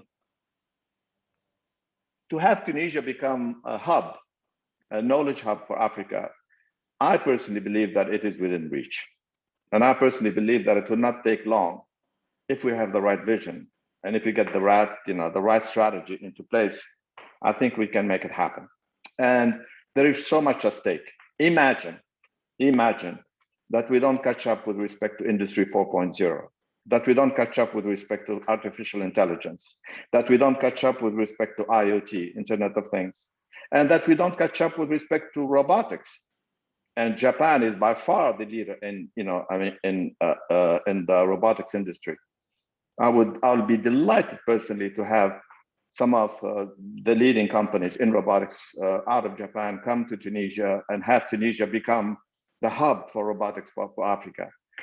This is the future, but it's not just that. Free up our education, especially the private education, and particularly the higher education. Free it up and let the private universities do what they have to do, and they can do a great job if they were to be liberated from the straitjacket that the government has put onto them. That's also something that has to be done, and that is part of making Tunisia a gateway to Africa.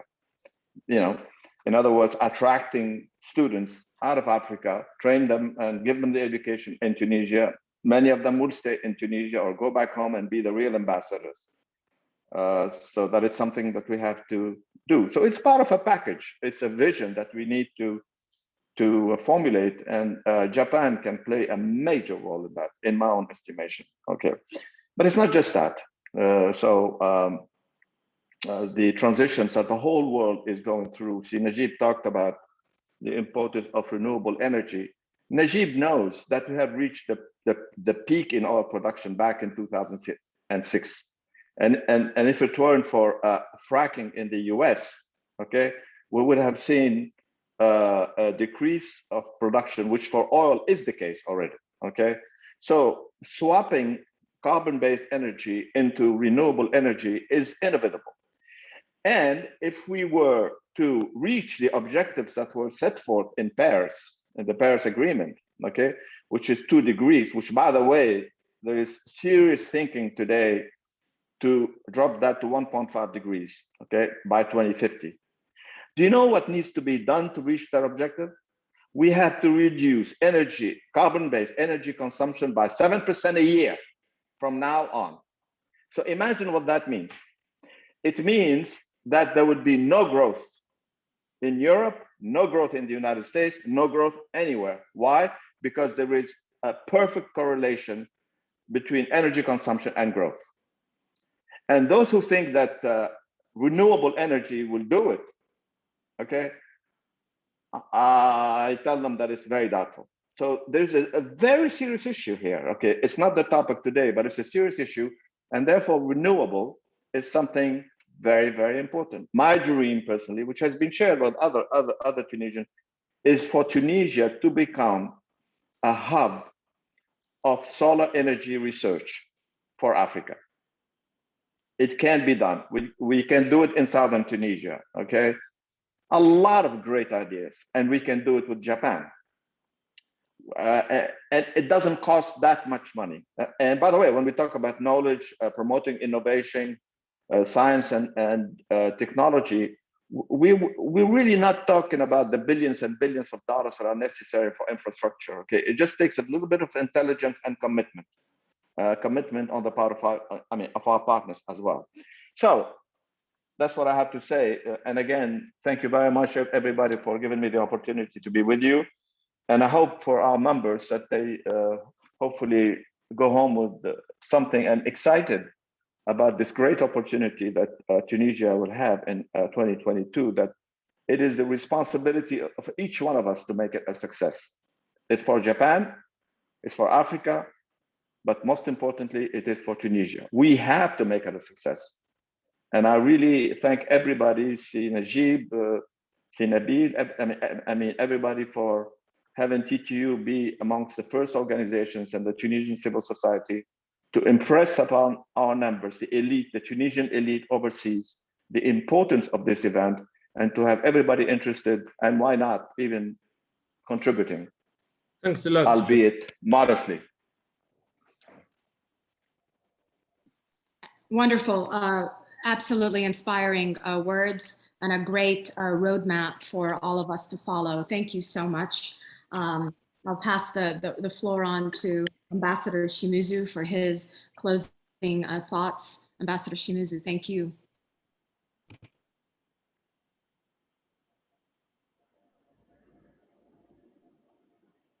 He may be on mute and is adjusting the camera a bit.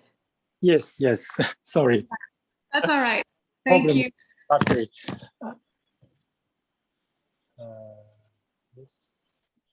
Yes, thank you very much for all these interventions, and I got many good ideas and to explore in the preparation for the TICAD next year. I want to say 3 things at the end. One is concerning the Radis Bridge. Radis Bridge is a landmark bridge that the Japanese ODA made and Mr. Ayet just mentioned.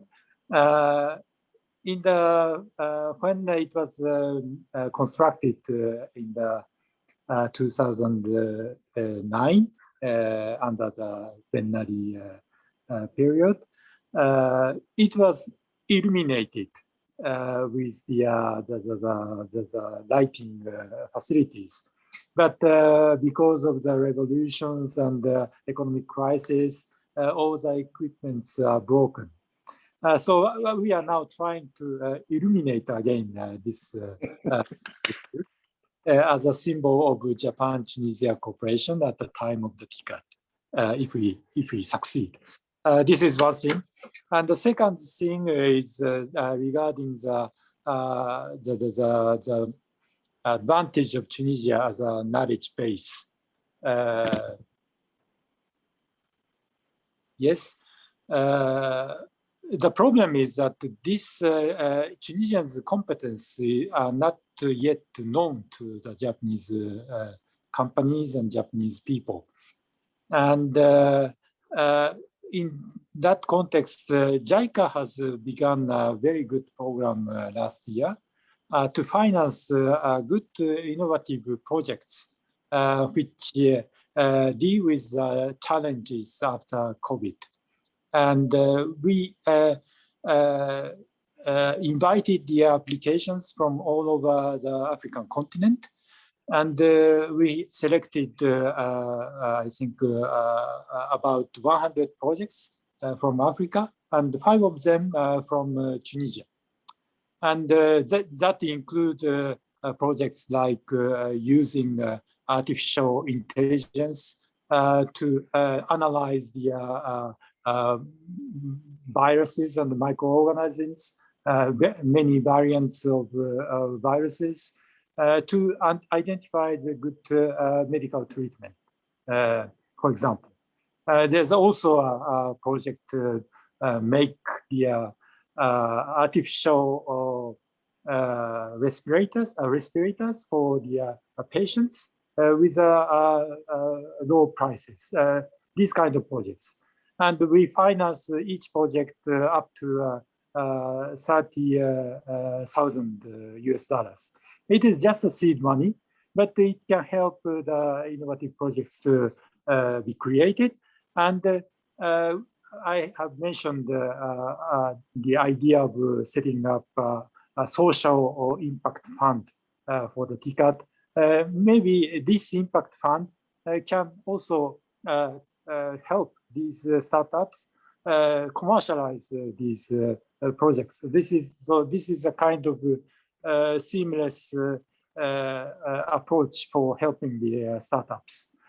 So in that way, we can make known Tunisians' innovative capacities to the Japanese companies and investors, so that there will be concrete projects in the future.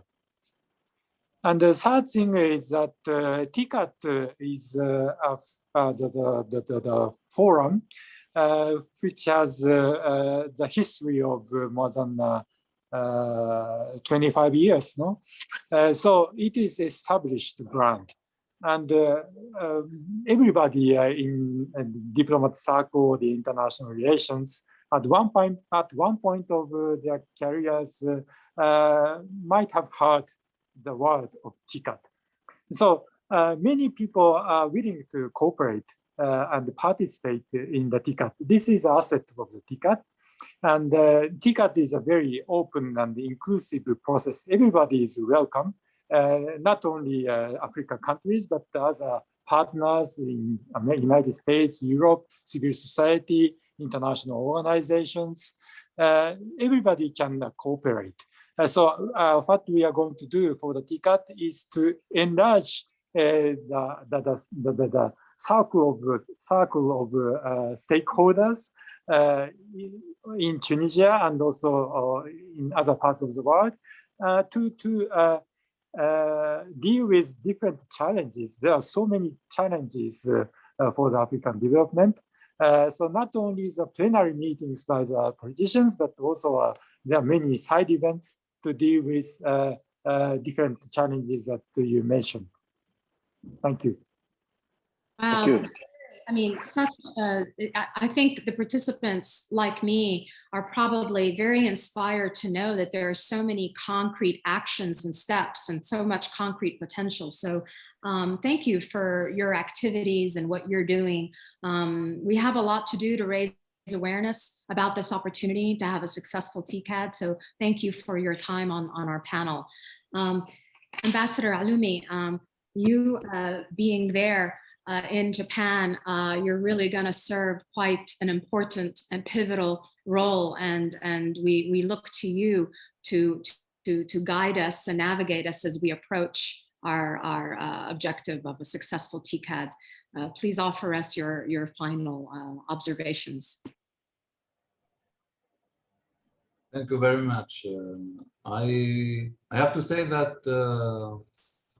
first, I learned a lot from the very bright proposals and ideas mentioned by the panelists, and I'm very grateful for that. And maybe here a humble suggestion that if there is any written or something that is outcome of these bright ideas, that we can ensure the follow-up. Because, you know, for the preparatory process, as I mentioned, we have several preparatory meetings, including a ministerial meeting this fall, going to take place hybrid format, and maybe Tunisia as a host country will participate physically. So this is within the preparatory process.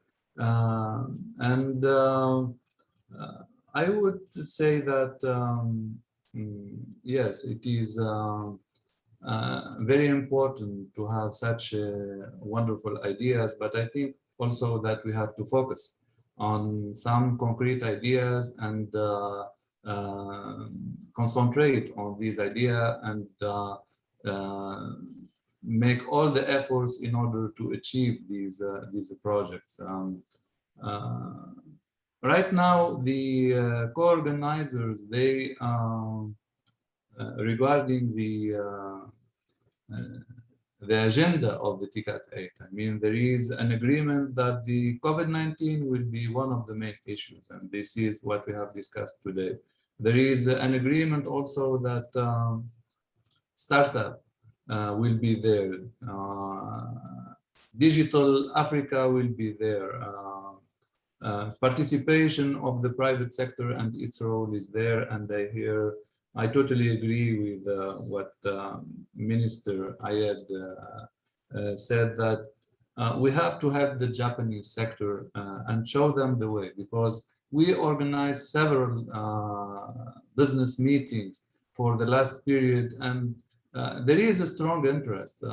We witnessed the participation, for example, of more than 200 Japanese companies in one business seminar. But the effort made with the Tunisian business sector today in order to offer some concrete projects towards the TICAD 8, I think this is a very important effort. Ideas mentioned by Ambassador Haneshi are there. The knowledge is there. You know that Japan has initiated, as they initiated the TICAD process, they initiated the Science and Technology Forum in Kyoto. And this year, we are planning to participate at the highest level for the science and technology. And it will be an occasion to launch the invitation for all the participants in order to come to Tunisia and take advantage of the TICAD summit. Not only, as I mentioned, as a business summit, but as a knowledge, as a science and technology summit. The idea also of organizing cultural event in order to make the TICAD summit more known, if you want, among the public opinion. It is there. We discussed with the Japanese partner and they agree upon it. And the City of Culture in Tunisia is a very nice venue where we can organize many events. The TICAD games also, we are working very seriously on that. And I think that will bring also the TICAD process to the public opinion.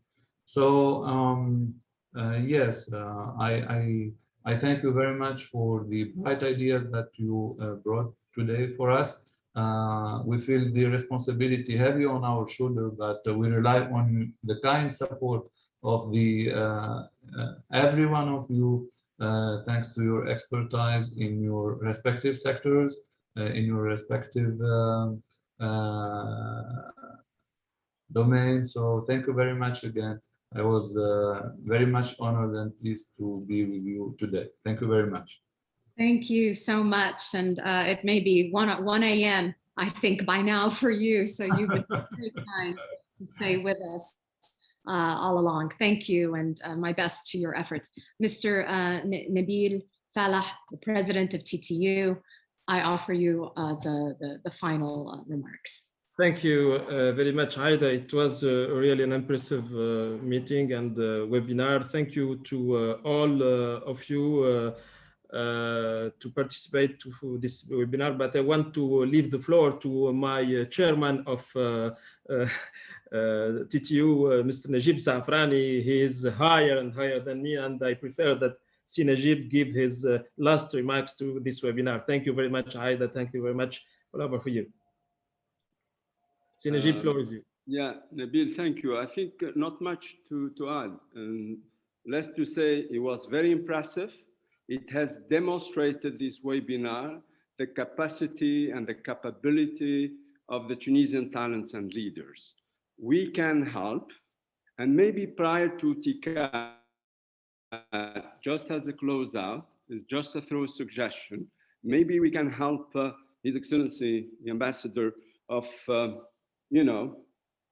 opening the way for the business sector in Japan by bringing a delegation to Tunisia, and then we can organize to show them where the knowledge of Tunisia stands in different areas and across the system. So that's just a suggestion as a closeout, but thank you very much, Aida, and all the guest speakers. I learned a lot tonight, and my energy was high and even higher. I could carry on for another hour, despite things getting late here, but thank you very much. This is something to be proud of.